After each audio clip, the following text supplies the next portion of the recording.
this is not, the type of deal we ended up doing isn't really kind of the normal standard way of working for us. As we kind of refine, we've gone towards service accommodation. We use more of a management agreement, right?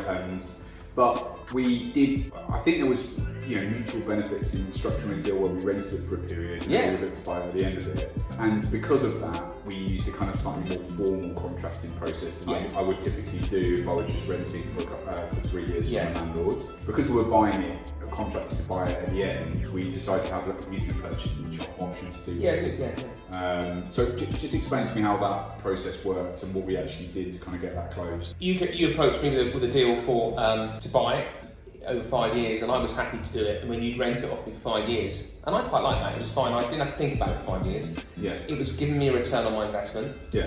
Yes, I could get more on my own, but I know what that looks like. It's a headache. And what I liked about you was I'd have to manage all those clients.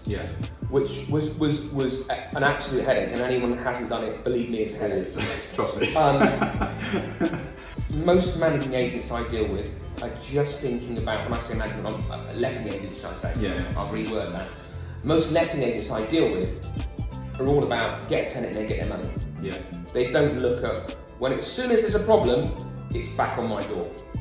And so I have to go in and sort it out. Hang on a minute, I've just paid you all this commission to do that, or you're getting 10% or 12, whatever cent, depending on what the deal is, every month to run it. But here's a problem, I have to deal with it?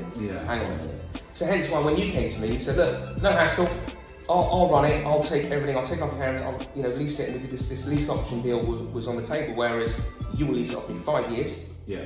At an agreed price, which I've given you a deal on and I'm happy with, you're happy with. Because it works for me, because I get 5 years income from it. So I'm still getting what I wanted for it anyhow. Just putting it off to another day. Perfect. Which worked really, really well for me, because the time I was, I'm looking at these much bigger deals and I just don't want to think about it. And I like the fact, obviously, I did interview a few people about running HMO for me, and not all bad, but you had some good contacts to get working professional nurses and stuff, and I like that.